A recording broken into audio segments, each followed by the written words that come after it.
questions. Questions orales. L'honorable. The Honourable Leader of the Opposition.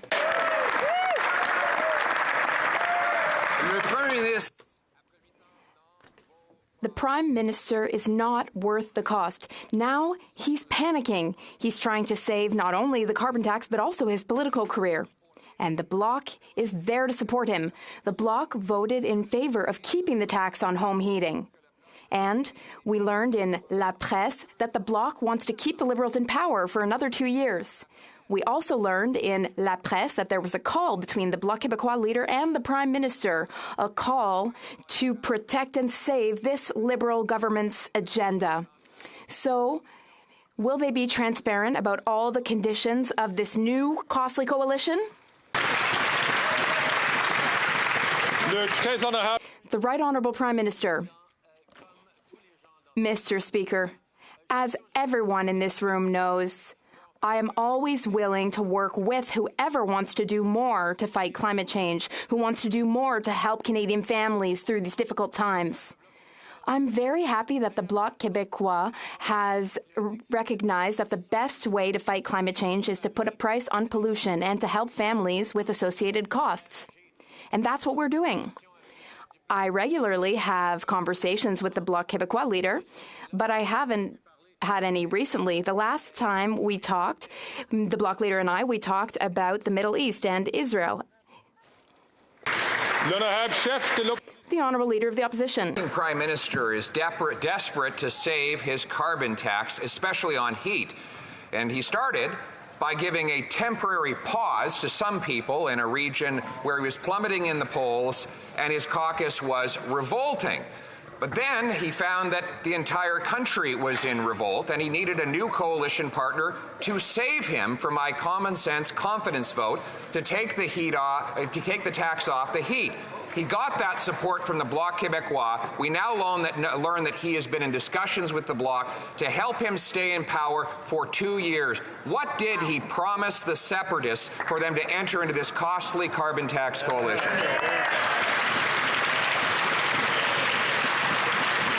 The Right Honourable Prime Minister. Mr. Speaker, contrary to the divisive rhetoric that the Leader of the Opposition is putting forward, the measures we announced on transitioning people on oil to heat pumps apply right across the country. The doubling of the rural top-up right across the country. We're going to continue to work with Canadians to phase out home heating oil, which is dirtier and more expensive. And I want to recognize that we are willing to work with anyone in this House who will step up in the fight against climate change. And I thank the Leader of the Bloc Québécois for continuing to be firm on building a better future for all our kids, on fighting for climate change, against climate change on this and in other occasions. I welcome all parliamentarians to stand up in the fight against climate change.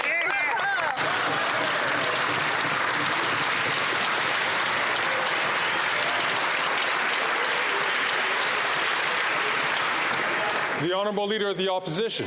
Now he's thanking the separatists for helping him save his carbon tax and support his plan to quadruple the tax on heat, gas, and groceries. This Prime Minister is playing a very dangerous game. First, he divided Canadians by giving a temporary pause to some people in a region where he was plummeting in the polls and his caucus was revolting. When all Canadians then revolted against this divisive plan, he's turned to the separatists who say that they are going to keep him in power for 2 years and that the Leader of the Bloc has had a call with the Prime Minister to do it. In the interest of transparency, will the Prime Minister reveal what he promised the separatists for them to join in this costly carbon tax coalition?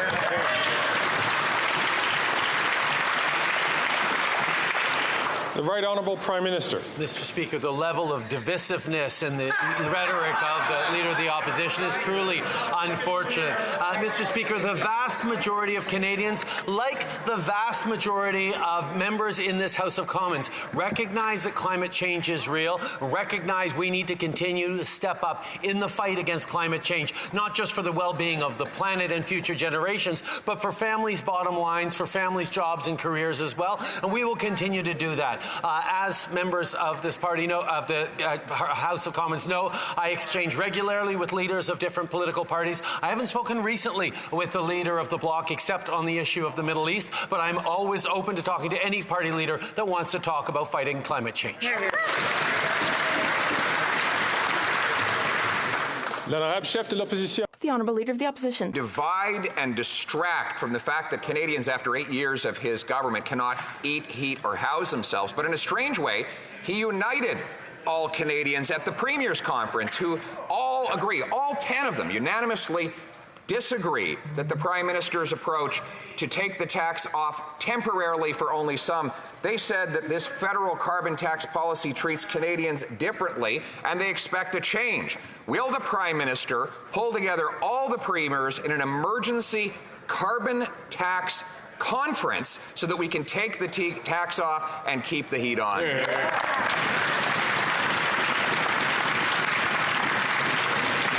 The Right Honourable Prime Minister. Mr. Speaker, the measures we announced a couple of weeks ago help any Canadian everywhere across the country to get off home heating oil towards using a heat pump, which is cleaner, less expensive, and better for our future. These are things that we've done right across the country. Only the Conservatives would think that taking serious action on climate change and supporting Canadians right across the country with affordability measures would be divisive. Well, it is divisive if you think that climate change is fake. But for everybody else other than the Conservative Party, we know that we can come together to fight climate change.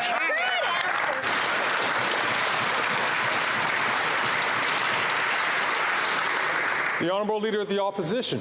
Canadians know that the only thing fake is this Prime Minister. Mr. Speaker, today the NDP flip-flopped on its flip-flop. First, they voted 16 times in favor of the carbon tax on home heat. Then they voted to quadruple the tax. Then yesterday, they panicked and flip-flopped and voted for my plan to take the tax off home heating, admitting that they were wrong all along. And now today, they said they're in favor of the tax on home heat by refusing my amendment. So will the Prime Minister tell us at 2:26 p.m. what is the NDP position on the carbon tax right now?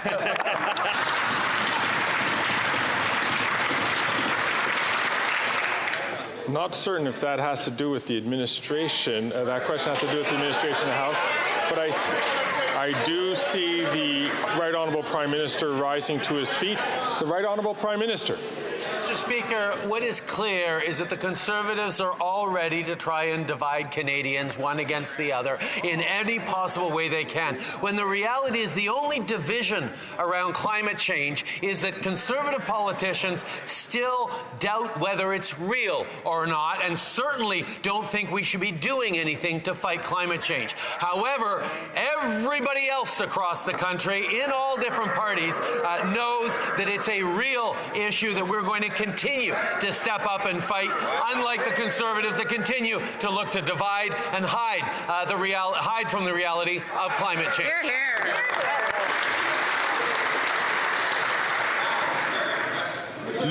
The Honourable Member for Belleuil-Chambly.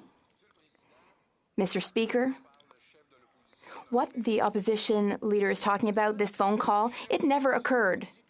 The only true thing that the member is saying is that we are separatist. The opposition leader, while we're talking about him, he spent $3,300 on Facebook ads between August and November. The Conservative Party spent $80,000. The Liberal Party spent $8,500, and the Prime Minister spent $20,000 on Facebook. Meanwhile, social networks are intimidating Quebec and Canadian media. How do they explain that?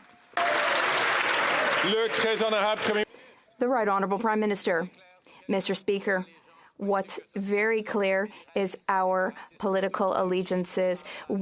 Despite our political stripe, whether we're federalist or separatist, we always care about the environment and protecting children, and we will work with allies. Now, as for social networks and information shared with Canadians, we're trying to work very hard with Facebook and Google because they don't want to pay journalists for their work. We're going to continue to do everything that needs to be done to keep Canadians informed about that and about other issues, but we do have some work ahead of us.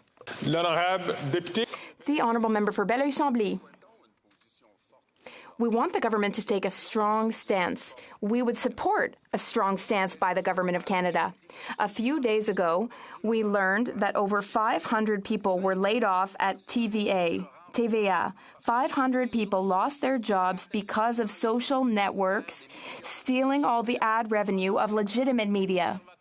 Meanwhile, the Conservatives and the Liberal government are encouraging them by giving them dozens of thousands of dollars each and every month. What kind of message does that send to people? What kind of message does that send to Meta, who doesn't seem to respect anybody? The Right Honourable Prime Minister. Mr. Speaker, we were extremely clear about how concerned we are by Meta's behavior in particular. Meta is indeed refusing to support our democracy. They are refusing to allow journalists to do their excellent and thorough work, which is essential to the proper functioning of our institutions and our democracy. We will continue to defend media against web giants that the Conservatives never seem to miss an occasion to defend. We will do everything that we can to keep Canadians informed throughout this. The Honourable Member for Burnaby South. I know that the Prime Minister's plan on home heating was cynical and divisive, but the Conservatives are no better. They're more interested in playing games than actually helping people, because if they were genuine about helping people, they would support our plan to take GST off of home heating for all Canadians, to help people access clean and affordable ways to heat their home, and to make the big oil and gas companies pay for it. But we know that the corporate Conservatives won't ever stand up to big oil and gas, but will the Prime Minister support our plan to help all Canadians? Hear, hear. The Right Honourable Prime Minister. Mr. Speaker, on this side of the House, we know that one of the things that helps Canadians is fighting climate change and supporting them in that fight against climate change. I know the NDP used to support phasing out coal. It is surprising to me that they are not supportive of phasing out heating oil, because that's exactly what we are doing. We're phasing out home heating oil because it is dirtier and more expensive for homes right across the country, and we're facilitating the delivery of heat pumps, including for free for low-income Canadians in provinces that choose to step up and participate. We're going to continue to fight climate change. I really wish the NDP were as unequivocal as that.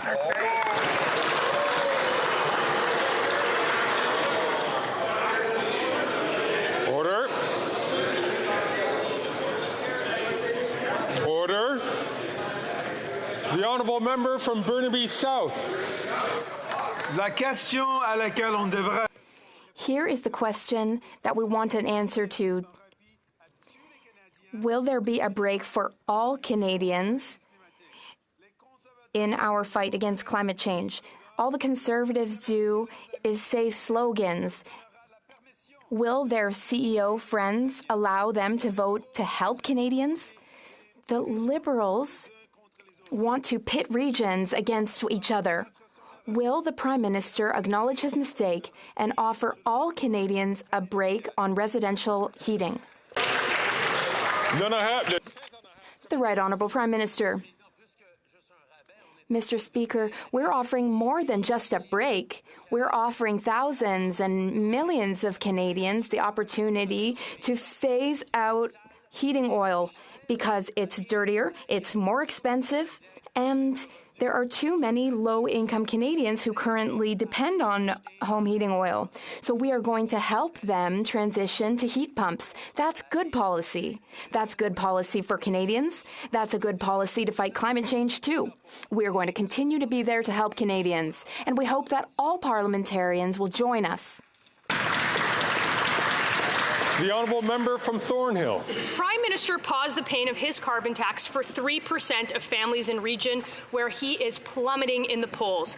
The Liberal minister from Newfoundland said if people in other regions wanted the same pause, that they should have elected Liberals. But people in York region elected Liberal MPs. In fact, 7 of them, and yet their constituents aren't getting the pause. Right. Yesterday, these MPs could have voted to take the tax off for the residents of York region, but they voted with the Prime Minister. So can anybody from York region stand up and explain their choice to leave their constituents in the cold?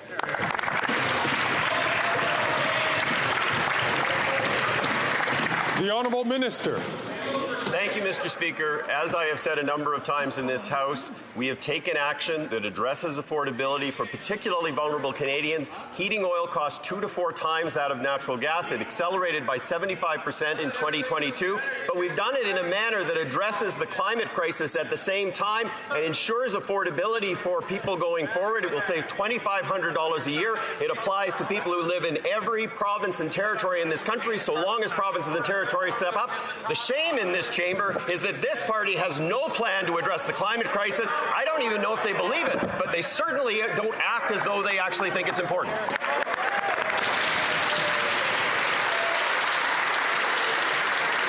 The honourable member from Thornhill. It certainly doesn't help the people in Newmarket, in Aurora, in Richmond Hill, in Woodbridge, in Markham, in Stouffville, or in North York. All of these communities got sold out by their Liberal MPs, and they can't even tell people why. They had a choice to stand with their communities, and instead they stood with the Prime Minister, and now they're hiding and hoping that everybody forgets. If these MPs won't listen to their constituents, won't advocate for them in the House of Commons, and won't even stand to defend their vote, then what are they even doing here?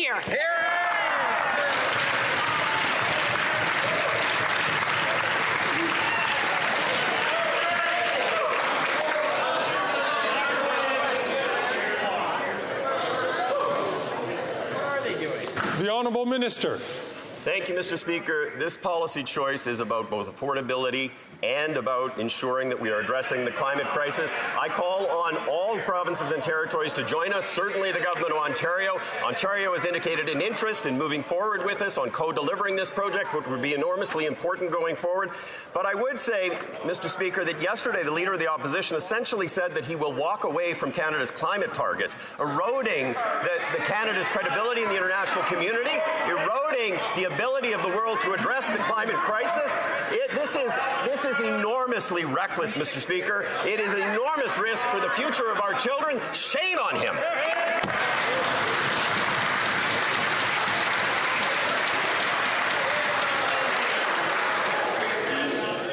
The honourable member from Parry Sound Muskoka. Mr. Speaker, the Prime Minister paused the paying of his carbon tax for 3% of Canadians in regions where he was plummeting in the polls. Then the Liberal Rural Affairs Minister said if people in other regions wanted the same pause, well, they should elect Liberals. But the people of Sudbury did elect a Liberal MP, and yet her constituents aren't getting a break.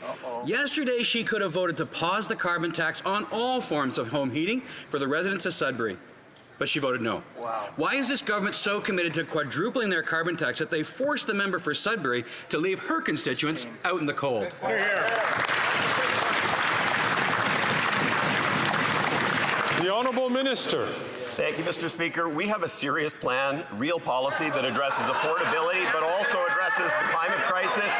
The Leader of the official opposition has no plan. He mouths taglines like technology, not taxes.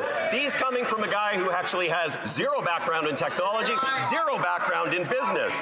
This coming from somebody who has been opposing the deployment of offshore wind technology through the passage of Bill C-49, something that is actually supported by the Conservative Premier of Nova Scotia and the Premier of Newfoundland and Labrador. Shame on them, having no plan for climate change, having no plan for the economy of the future.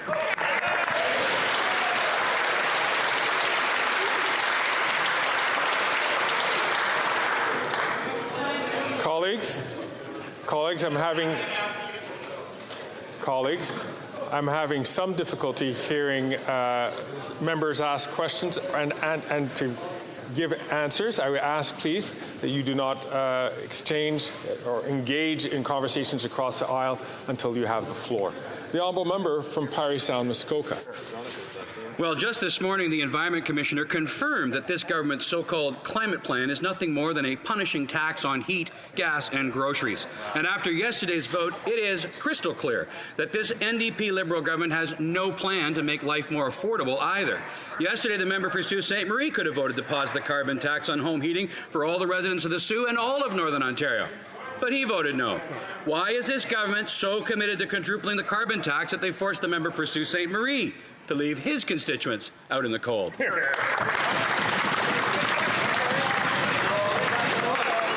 The honourable minister. Mr. Speaker, there is an equity thing that's happening here. Treating all folks equally, when they start out unequal, that just perpetuates an inequality.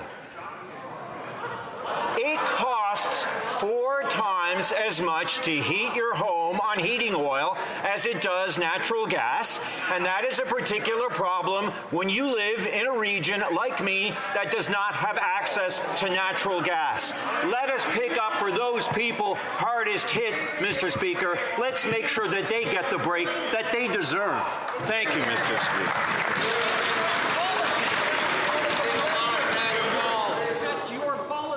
Colleagues, I'm going to ask the members from South Shore St. Margaret's, please, and his neighbour to please take the floor when a question comes to you, and then we can listen to the answer without any problems. The honourable member from Kenora.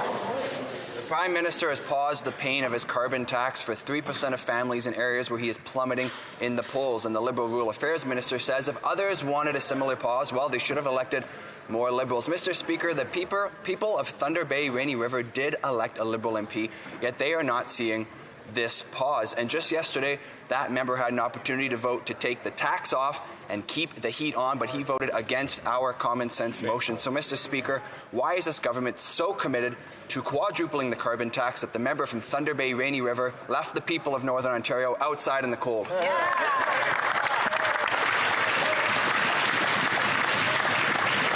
The Honourable Minister. Thank you, Mr. Speaker. As I have said before, we put forward a plan that addresses affordability in the long term for vulnerable Canadians who are suffering from high costs associated with home heating oil that has accelerated significantly in the last 2 years, but done it in a manner that is consistent with the fight against climate change, a fight that is not just Canadian, but is happening in countries around the world. I would say, Mr. Speaker, that it is the height of hypocrisy for the member opposite to be talking about this, about a price on pollution that they endorsed in their campaign platform, and it was part of the basis on which he was elected to this House.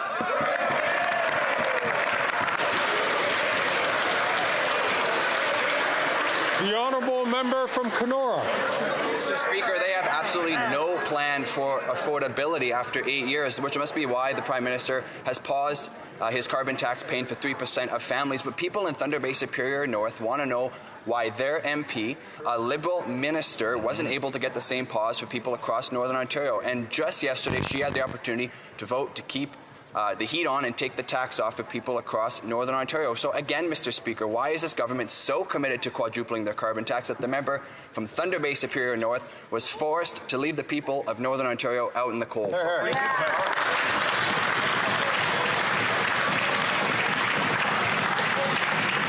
The honourable member, the honourable minister.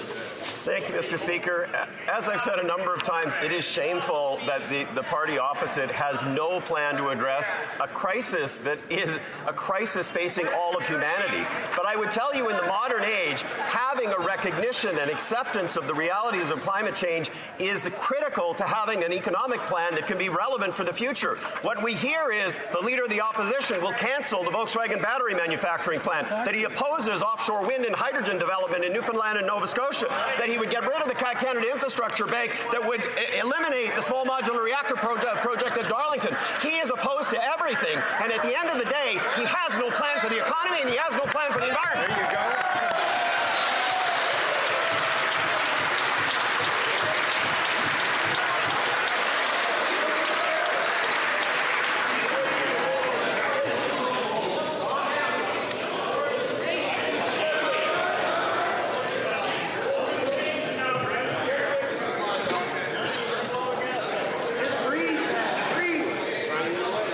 J'invite tous les députés. I ask all members to please follow your whip's signals in order to keep calm here in this place. The honourable member for Drummond.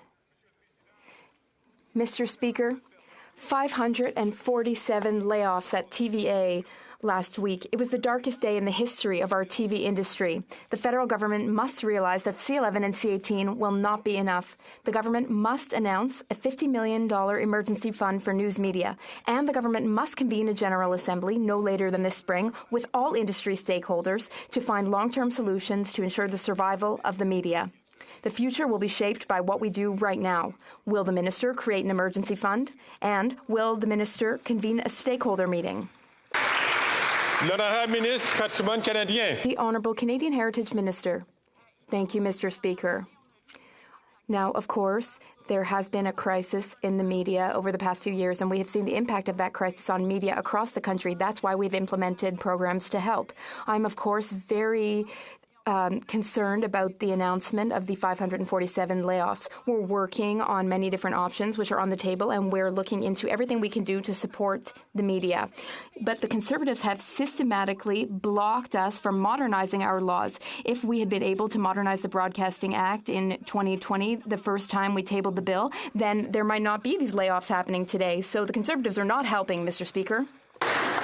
The Honourable Member for Lac-Saint-Jean. Mr. Speaker, the Bloc Québécois supports successful immigration. We've said so loud and clear. That's why we want immigrants to be able to find housing. We want them to have access to a family doctor. We want their children to go to school in nice classrooms and to receive all of the educational support that they need.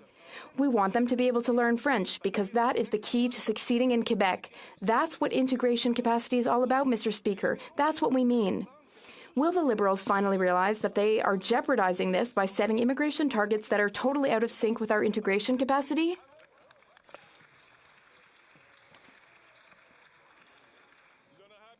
The Honourable Minister.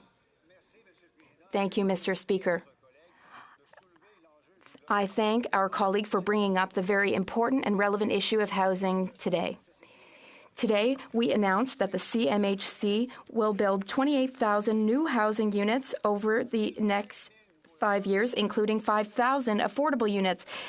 In fact, this has been accomplished over the past 5 years, and it's twice what has been accomplished over the past 30 years. So this is what we can do when we work together with not-for-profits, municipalities, and the federal government. All levels of government and all groups can work together to make more affordable housing units for more people in Canada. The Honourable Member for Lac-Saint-Jean. Mr. Speaker, the Liberals don't have a clue about Quebec's integration capacity. Why didn't they consult Quebec before developing their immigration levels? And in addition to refusing to consult Quebec's government, they refused to consult with organizations that don't have a Canada-wide mandate. They refuse to speak to Quebecers. They refuse to speak to Quebec. So it's thus very unsurprising that their immigration levels are totally out of sync with our integration capacity.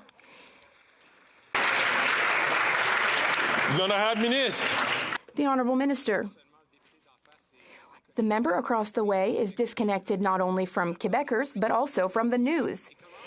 Today, we heard news from Quebec, and the only way to fix the labour shortage is through immigration. That's one of the main solutions. Quebec's GDP is lower than expected because of labour shortage, lack of workers, and we need immigration to fix that. Successful immigration, of course. The Honourable Member for Charlebourg, Haute-Saint-Charles. Mr. Speaker, the Bloc Québécois separatists joined the Liberals yesterday in voting against our motion to remove the carbon tax for home heating for all Canadians. Yet, the Premier of Quebec signed a declaration with all other provinces to support our initiative. So the Bloc Québécois is working against the Premier of Quebec and for the Prime Minister of Canada. Who would have thought? What concessions did the Bloc Québécois get to keep this incompetent and costly Prime Minister in power? The Honourable Minister. Thank you, Mr. Speaker. I don't know about you, but as for me, I'm a big fan of Infoman. And last week, Infoman did a segment on the Conservative Party of Canada's half-truths.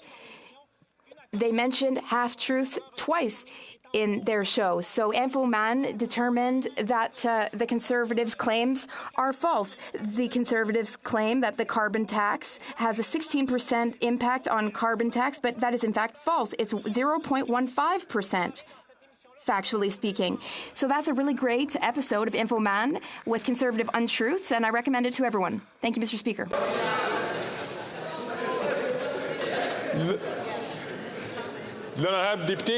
The Honourable Member for Charlebourg, Haute-Saint-Charles. Mr. Speaker, this is quite funny. Infoman is now leading the government's future. After 8 years of this Liberal government, though, Mr. Speaker, a new coalition was formed yesterday, a Bloc Liberal coalition. We were already tired of the Bloc, of the Liberal NDP coalition. Now there is another coalition, a separatist, independentist, federalist coalition, the Bloc Liberal coalition. The Bloc is supporting the Liberal Party so that they can stay in power for another 2 years.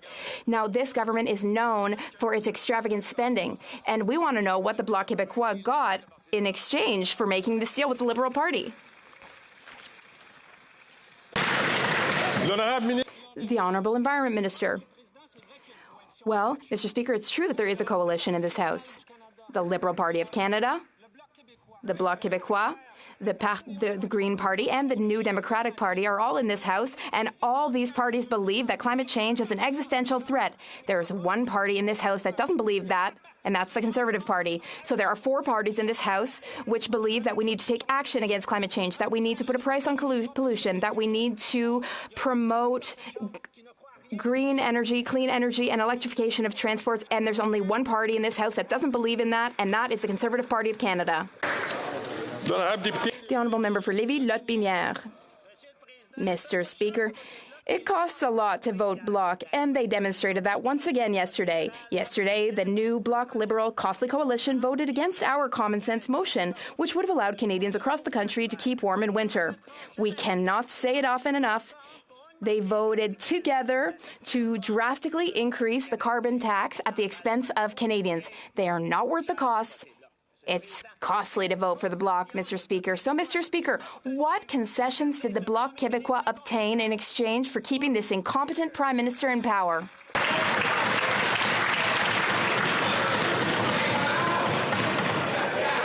The Honourable Minister. What is he talking about?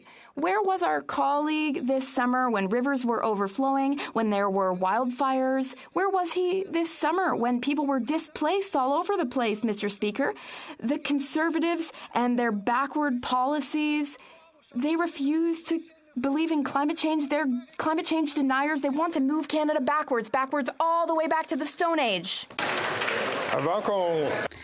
Before we listen to the next question from the member for Lévis-Lotbinière, I would like to remind the member for Portneuf-Jacques-Cartier that his voice is rather loud, and it's important to keep his voice under control before he rises to speak in the House of Commons and is recognized. The honourable member for Lévis-Lotbinière. Thank you, Mr. Speaker. After 8 years of this incompetent Prime Minister, he's found a new partner. Yesterday, the new costly Bloc Liberal coalition voted to maintain the carbon tax on home heating for all Canadians. It's truly shameful. Mr. Speaker, for a second time, what concession did the Bloc Québécois obtain to keep this incompetent Prime Minister in power?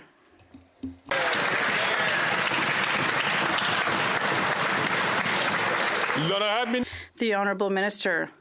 Mr. Speaker, we won't take any lessons from people who thinks that humans and dinosaurs lived at the same time and that TV shows like the Flintstones are documentaries.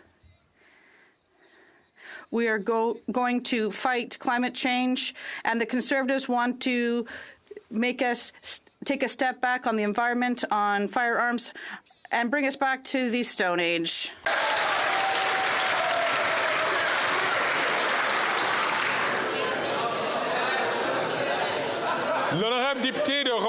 The Honourable Member for Rosemont-la-Petite-Patrie. Mr. Speaker, endless announcements, the photo ops and rhetoric, but for all their talk, the Environment Commissioner has given the Liberals a failing grade in the climate change fight. Canada is going to miss its target, not least because we're still waiting for the emissions cap for the oil and gas sector. Under the Liberals, we're giving more public money to fossil fuels than any other G20 country. That's quite a feat. When will the Liberals wake up and take this crisis seriously? When the planet goes up in smoke?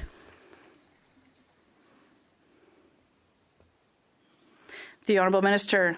Mr. Speaker, if my honourable colleague took the time to listen to the Commissioner of the Environment's press release, he said that the last year's plan is the best plan to fight climate change in the history of this country. I didn't say that. It's the Environment Commissioner that did.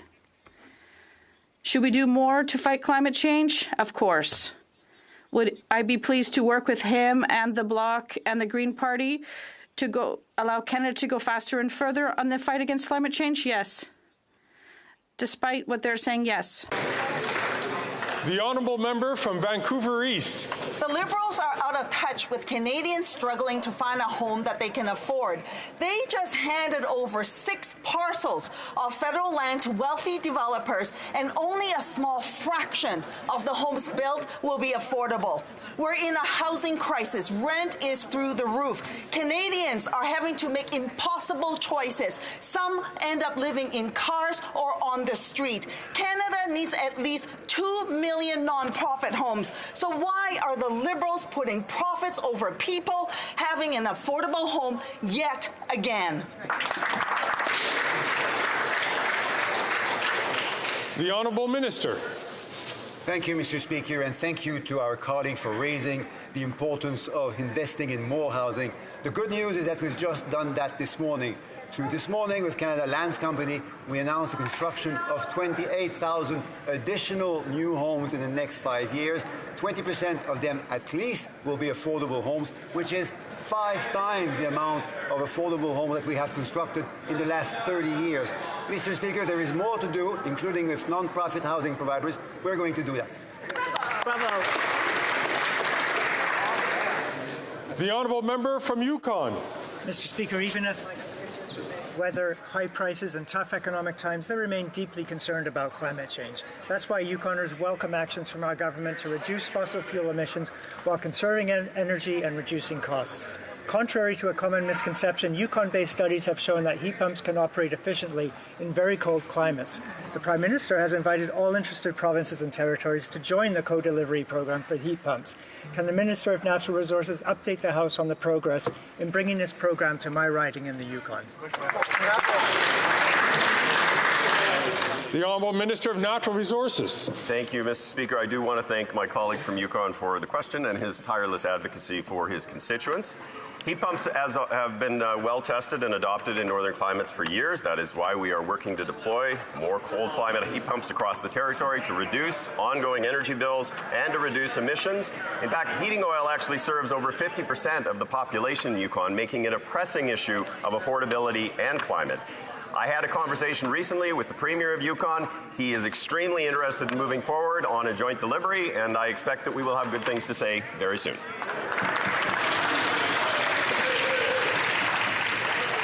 Then I have the honourable member for Portneuf, Jacques Cartier. Thank you, Mr. Speaker.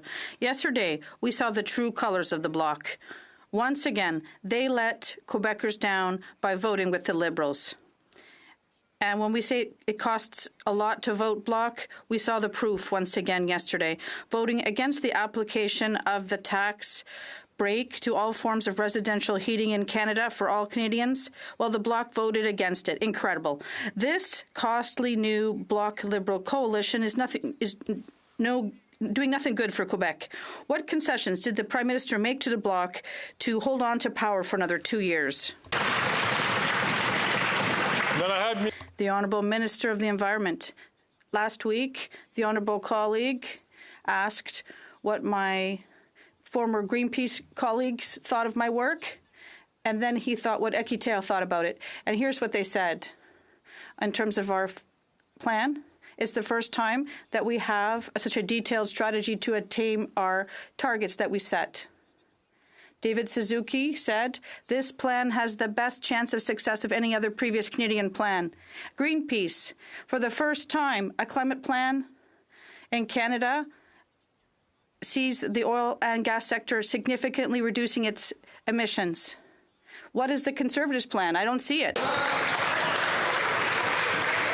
The honourable member from Foothills. The Prime Minister's Christmas gift to 97% of Canadians. Merry Christmas. You're going to have a carbon tax in your home heating this winter. The Prime Minister literally gave Canadians a lump of coal by voting against a common-sense Conservative motion to take the tax off and keep the heat on. Now, we thought the Liberal NDP carbon tax coalition was bad, but there's a new addition to the carbon tax naughty list. The Bloc joined the Liberals and voted to keep the carbon tax on home heating this winter. Which gift did the Prime Minister leave under the separatist tree to protect his government for 2 more years?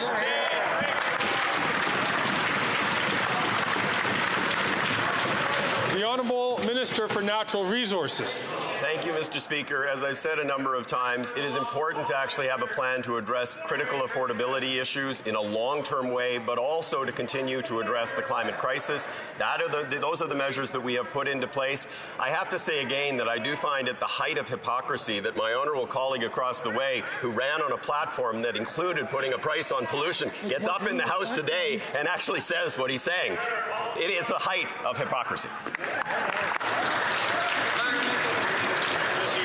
The honourable member from Foothills. The Prime Minister joined the separatists to divide Canadians. Those Canadians will have to pay a carbon tax on their home heating over the winter, and 3% of Canadians who will get a pause on the pain. It's clear that the Liberals and the Bloc, their Christmas gift to Canadians is to punish families for heating their homes this winter. Right. They voted against a common-sense Conservative motion to take the tax off for every single Canadian. Again, what Christmas wish did the Prime Minister grant the separatists for the Liberals to avoid an election on the carbon tax? The Honourable Minister for Natural Resources. You know, Mr. Speaker, I think every party in this House actually is concerned about affordability issues, but the only party in this House that does not care about the climate crisis is the Conservative Party of Canada. The only party that actually has no plan to address it and doesn't even believe that climate change is real. Mr. Speaker, yesterday, the Leader of the Opposition essentially said he would walk away from Canada's climate targets, walk away from every member of the international community. He would walk away from our children's future, and he would walk away from a clean economy that will actually create jobs and economic opportunity across the country. Shame on him.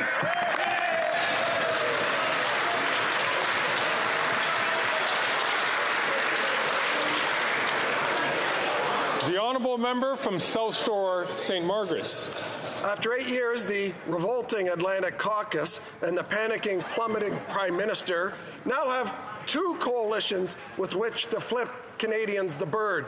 The costly coalition with the NDP to drive the cost of everything up. Unfortunately, Canadians know too much about that. The other, according to the Quebec media, is with the separatist Bloc, who committed to keep the Liberals in power for another 2 years. The costly coalition Prime Minister is not worth the cost. Will the Prime Minister release his full carbon tax coalition agreement with the separatist Bloc? The Honourable Minister for Natural Resources. Thank you very much, Mr. Speaker. I think my honourable friend across the way used the word revolting. You know what is revolting? Are the tactics, the circus act that is going on in the Natural Resources Committee, blocking the passage of Bill C-49. It is endangering the health and safety of the translators in that committee. It is an enormous waste of taxpayers' money. It is opposing the Premier of Nova Scotia, the Conservative Premier of Nova Scotia, and the Premier of Newfoundland and Labrador. It will create jobs and economic opportunity for the future in a manner that is consistent with fighting the climate crisis. Shame on him.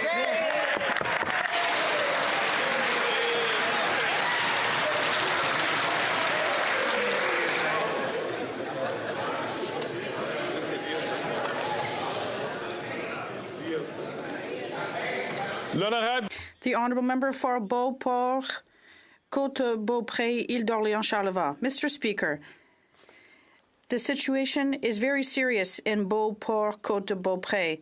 Here, 142 SMEs have announced they will go bankrupt if the federal government does not postpone CEBA repayment without loss of the subsidy. It's the same across the National Capital Region as well. While the Liberals are asleep at the switch, the Conservatives are defending oil. Our local small businesses are on the verge of bankruptcy. When will the government finally give them the 1-year deferral they need?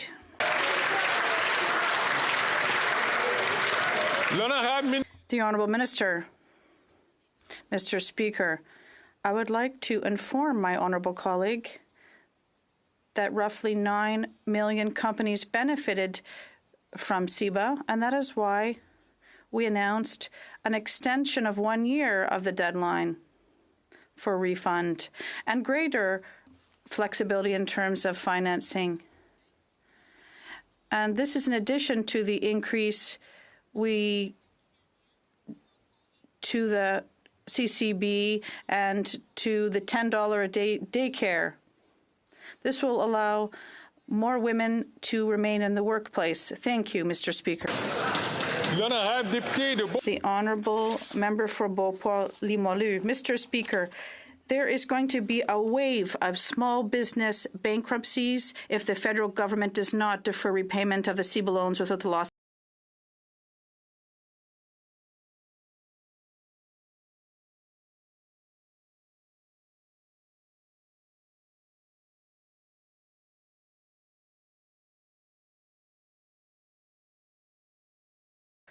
Flexibility in terms of financing. And this is in addition to the increase to the CCB and to the $10 a day daycare. This will allow more women to remain in the workplace. Thank you, Mr. Speaker. The Honourable Member for Beauport-Limoilou. Mr. Speaker, there is going to be a wave of small business bankruptcies if the federal government does not defer repayment of the CEBA loans without the loss of the subsidy. According to the Insolvency Professionals Association, last quarter, more companies filed for insolvency than in the last 10 years. In Beauport-Limoilou alone, 154 businesses have declared bankruptcy. How can the Liberals sacrifice them when all they're asking for is a 1-year postponement, not 18 days?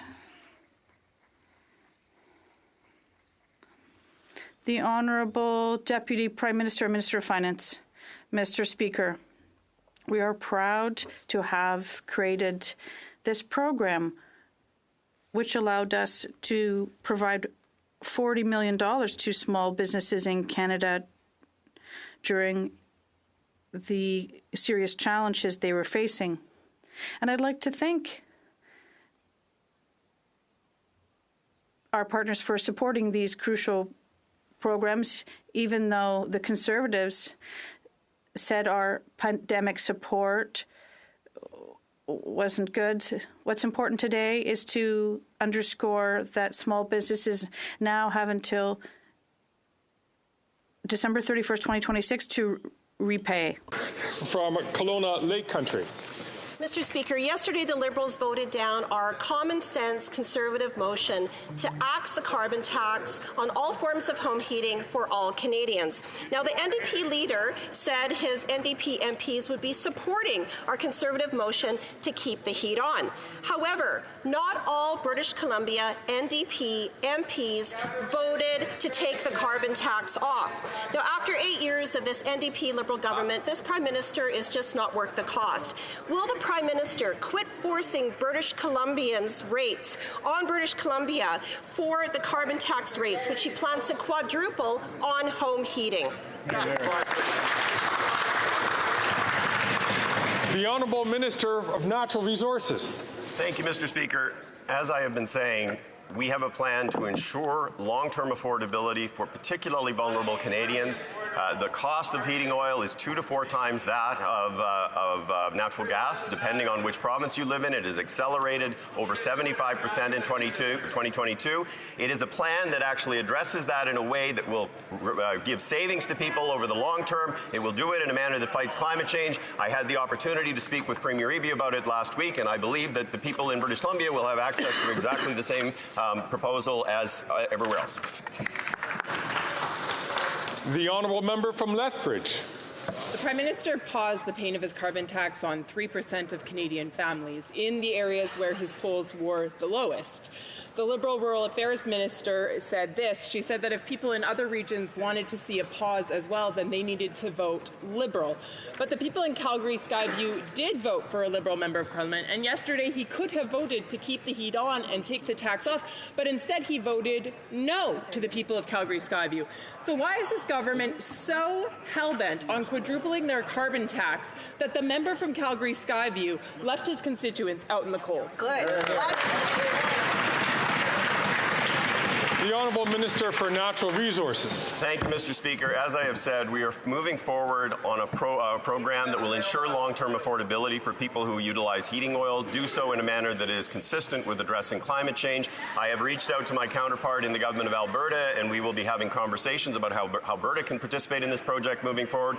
But I would say once again that it is time, and I think Canadians are expecting the Conservative Party to be able to at least tell folks that they believe in climate change, they have a plan for addressing the climate crisis in a manner that is consistent with long-term economic prosperity and affordability.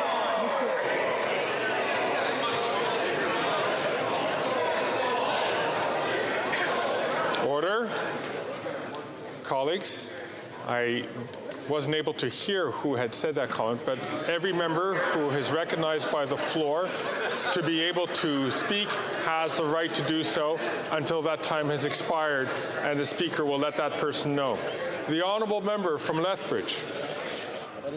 So what I heard from the member opposite is that this government is committed to picking winners and losers, and the winners are the 3% that use oil to heat their homes. They won't have to pay a carbon tax for the next 3 years, but the rest of Canada will. When the Minister for Rural Affairs was asked about this, she said, well, they just need to vote more Liberals in place and then we'll give them our attention, referring to those in other parts of the country, of course. Now, for those that live in the constituency of Edmonton Centre, they did elect a Liberal Member of Parliament, and yet they were not showing that favoritism. They were not showing the benefit of having the carbon tax removed. And so my question is simple. Why is this government so hell-bent that the people of Edmonton Centre still have to pay the carbon tax on their home heating?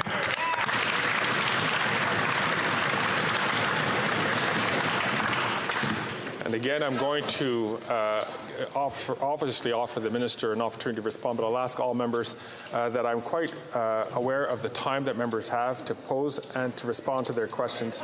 I politely decline their reminders as to how to do that. The Honourable Minister for Health. Well, thank you, Mr. Speaker. And of course, the members opposite know that more than 8 out of 10 Canadians get more back than they pay.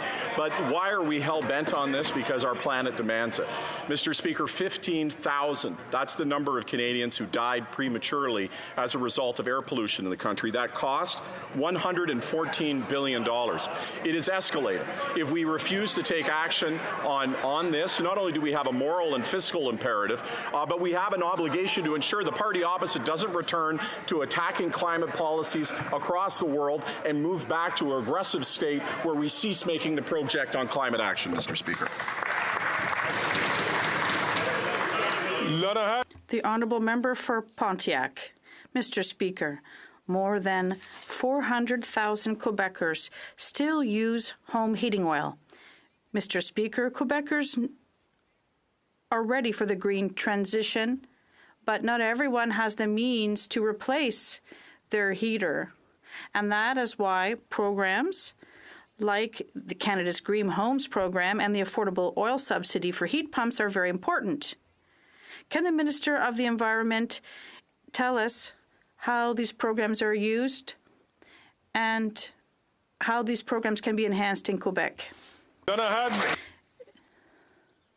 The Honourable Minister of the Environment and Climate Change. Mr. Speaker, I'd like to thank my honourable colleague for her question. We know that home heating oil is the most expensive type of oil and has one that has seen the highest increase in recent years. Our heat pump program wants to save every family that has one $2,500 a year. And we're working with provinces to implement this program as quickly as possible to eliminate home heating oil across the country. The Honourable Member from Selkirk Interlake Eastmain. Manitoba's new NDP premier has joined the chorus calling on these Liberals to pause the carbon tax. After 8 long years, everyone knows that this Prime Minister is just not worth the cost, and his Liberal MPs in Winnipeg are failing Manitobans. Yesterday, the member for Winnipeg North could have voted to take the tax off and keep the heat on for Manitobans, but instead he voted to leave his constituents out in the cold. And now these Liberals want to quadruple the carbon tax.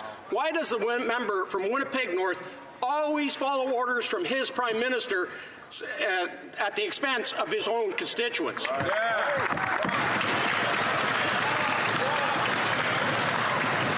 The Honourable Minister for Natural Resources. Thank you, Mr. Speaker. As I've said a number of times, this is a policy that is about addressing affordability for folks who actually are suffering from the fact that heating oil is a much more expensive way to heat your home. We do this in a manner that actually will enable us to continue the fight against climate change and help folks in the long term with affordability concerns. I would tell you that we have had discussions with the Government of Manitoba. I look forward to being able to move forward on a joint basis with the Government of Manitoba, and I'm pleased to see the government in Manitoba actually recognize the existence of climate change, something that the Honourable Opposition does not do. The Honourable Member from Provencher. After 8 years, we now have the socialists, the separatists, and this Prime Minister who's just not worth the cost. They're all part of this costly carbon tax coalition that is leaving Canadians out in the cold. The Rural Affairs Minister recently told Manitobans that if they wanted the tax break, they had to elect more Liberals. Well, guess what? The folks in St. Boniface, St. Vital did elect a Liberal, and they're still paying the carbon tax. Yesterday, he had a chance to vote to keep the tax off and the heat on for his constituents. Why did that member choose to leave the members of St. Boniface, St. Vital in the cold?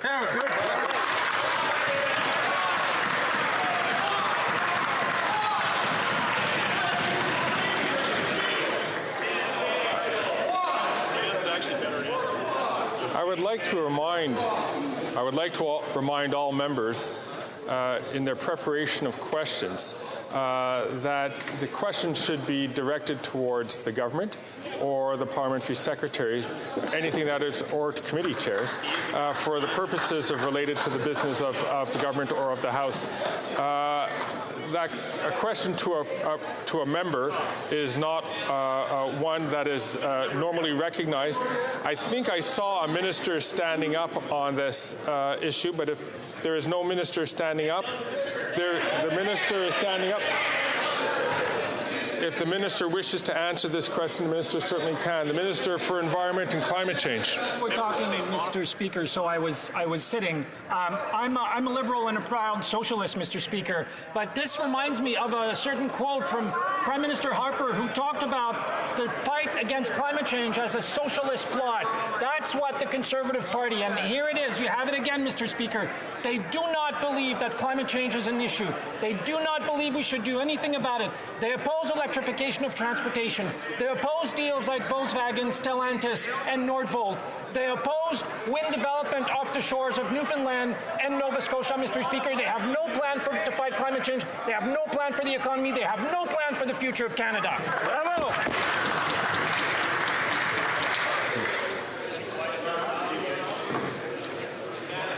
The Honourable Member from Flamborough-Glenbrook. Thank you, Mr. Speaker.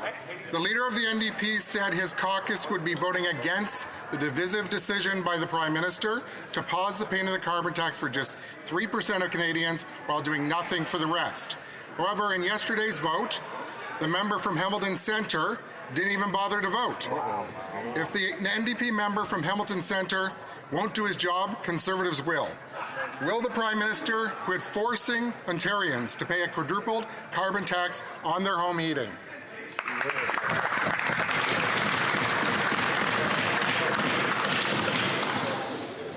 The Honourable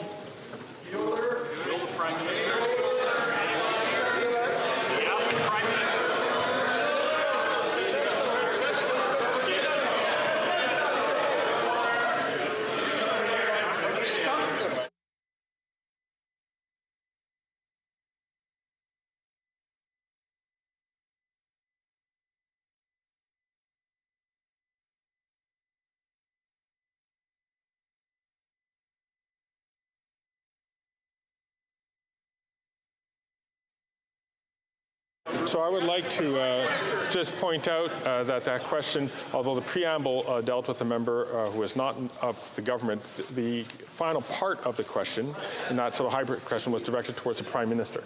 So the Honourable Minister. Thank you, Mr. Speaker. Mr. Speaker, if that member opposite is so concerned about helping Ontarians, then he should be asking the Premier of Ontario to join the program to provide free heat pumps to the hundreds of thousands of Ontarians who would qualify. As he knows, and as every member in this House full well knows, this is a program that applies across the country to transition folks away from home heating oil so that they don't have dirty, more expensive ways to heat their home. We can do this for cheaper, and we can help Canadians both with affordability and the existential threat of fighting climate change, something that Conservatives continue to deny. Thank you, Mr. Speaker. The Honourable Member from West Vancouver, Sunshine Coast, Sea to Sky Country. Mr. Speaker, 85,000 British Columbians still rely on oil to heat their homes, an extremely polluting fuel that is up to 4 times as expensive as natural gas. Recently, the Government of Canada announced a new affordability package that will help Canadians ditch expensive and polluting oil furnaces for heat pumps that will save them money on their home heating bills and fight climate change. Recently, BC's Premier David Eby was seen at the Premier's meeting proudly donning an I Love Heat Pump shirt. Can the Minister of Energy and Natural Resources provide an update to this House on the progress being made to bring this important affordability measure for British Columbians? The Honourable Minister for Natural Resources. Thank you, Mr. Speaker. I do want to acknowledge the question from my colleague and my neighbour, and recognize his ongoing advocacy for the people and the environment of West Vancouver, Sunshine Coast, Sea to Sky Country. Canada works best when Canadians work together. We are reaching out proactively to every province and territory to discuss participation in this important program to address affordability issues in a manner consistent with fighting climate change. We have had very good discussions with Premier Eby and Minister Osborne, and I expect we will have good things to say for the people of British Columbia in the very near term. The Honourable Member from Winnipeg Centre. Thank you, Mr. Speaker. Winnipeg's Christmas Cheer Board is anticipating record demand for their hampers due to the cost of living crisis. 19,000 requests so far this year. And while big corporations are jacking up food prices, the Liberals throw up their hands, and the Conservative leader, the corporate champion from Carleton, stays silent. The Christmas Cheer Board doesn't know if they can meet this demand for help. Will the government support the NDP's bill to lower food costs and give Winnipeg families the help they need? Thank you, Mr. Speaker. I'd like to remind all members that referring to a particular member using a mock title is not considered to be parliamentary. I see the Minister standing up to answer this question. The Honourable Minister. Thank you, Mr. Speaker, and I appreciate the question from my colleague. We know right now that many Canadians are having a hard time putting food on the table, and that's exactly why we continue to do the hard work on this side of the House to support Canadian families and organizations doing that work, whether that's from the Community Services Recovery Fund or whether that's the work that we're doing to develop the national school food policy amongst our partners. We are here to support Canadian families, Mr. Speaker. Thank you. The Honourable Member from Nunavut. The gap for First Nations infrastructure is at $350 billion. The government committed to end the gap for First Nations by 2030, but the Liberals have spent less than 3% of what is needed. This does not even include funding for Métis and Inuit, which would make the gap even more extreme. Indigenous communities remain neglected despite the calls for actions. When will this government recognize Indigenous people's capacity and work with them to fill these gaps? The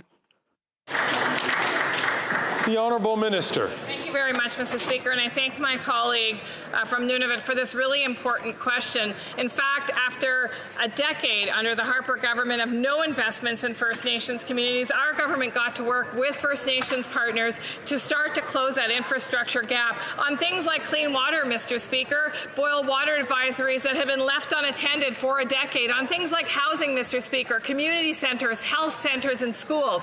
Mr. Speaker, I agree with the member opposite. The gap is huge, but we are making progress with Indigenous leadership, and I'm very proud of that. And with that, we come to the end of question period. I do see a point of order. The honourable member from Provencher. Speaker, you know, after I asked my question, you indicated that the questions should be directed through you to a Minister of the Crown and not just to any random Liberal. Well, in fact, I was asking my question to the member of St. Boniface, St. Vital, who is a Minister of the Crown. He's a Minister of Northern Affairs who did not vote in favor of reducing home heating bills for his constituents. And so it was actually I'd like to thank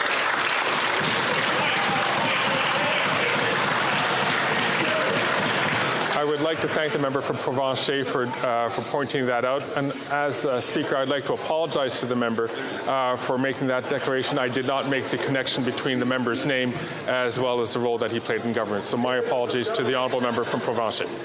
The honourable member from Perth Wellington. Thank you, Mr. Speaker. As you would know, Standing Order 17A provides that all members must rise in their own places to be recognized by the Speaker. Today, during question period, a Liberal member of Parliament flagrantly violated that rule and yet was recognized. So I'd like to know why the Liberal member for Pontiac was recognized when they were not in their seat.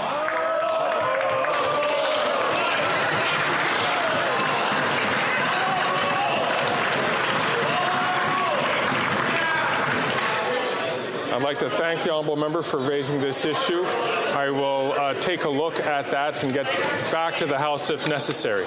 Thanks for the member for Perth Wellington. The honourable member for Portneuf-Jacques-Cartier. Thank you, Mr. Speaker.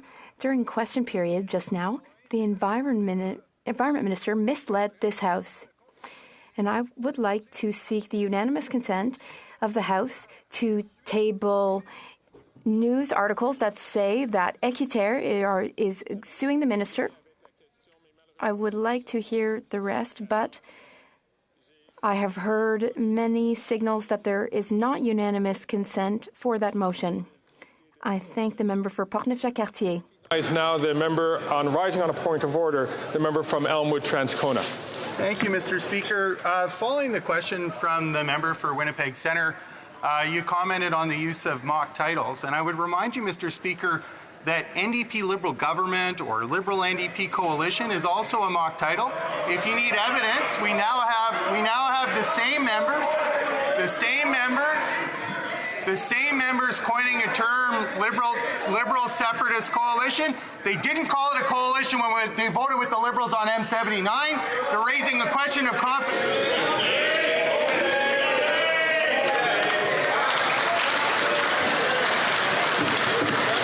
So I would like to thank the member from Elmwood Transcona for raising this issue. I think it's an important issue to clarify for all members who are here. When a member of Parliament, an individual, is referred to in a way that has a mock title or a mock name or mocking the name of the riding, that is considered unparliamentary. When it's referring to the party or to the group, as much as I personally don't find it very helpful, it has been the tradition of this place to allow those comments which are not directed towards an individual member to be considered acceptable in this House. I would like to take this opportunity, however, to please remind all members that to ensure that there is decorum in the House, as well as to show a fundamental respect that all members and that all parties, which are just composed of members, I ask you to please exercise great restraint when you're referring in a way to a group of folks in a tone that could be interpreted as being mocking. On a point of order, I see the honourable member for Kitchener Centre rising to their feet. Mr. Speaker. The honourable member.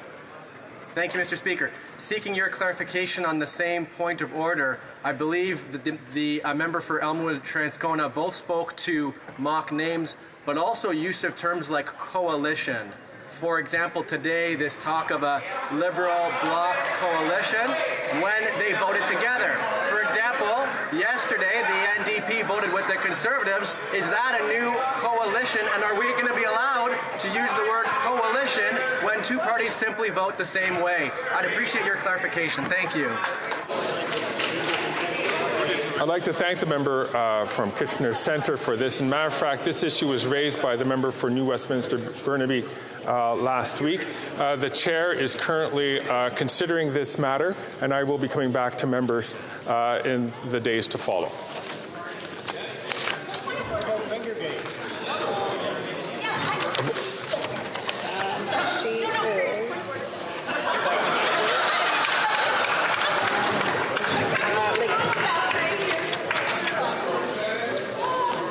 Order. Order. I'm going to recognize the member from Lakeland, but I'm going to ask the member of Lakeland to please quote the point of order, or to try to make it very brief so that we can move on to the business of this House. The honourable member from Lakeland on a point of order. Thanks, Mr. Speaker. Of course, you know, I'm the type of person who has a hard time saying hello in a minute, so I'll try to do this efficiently. Thanks to the Peanut Gallery for your input. So, Mr. Speaker, just on this, as you deliberate on what we can and can't say here and what kind of topics we can and can't ask about, I just have a question. If in the process of all that, you can also consider when members are asking questions that are clearly provincial policies, or they're clearly about provincial governments, or they're clearly about topics that actually, or they're partisan, and they're clearly about topics that really aren't government policy. I'm assuming that, that's going to go into your deliberation. You'll get back to all of us on that too. Thanks.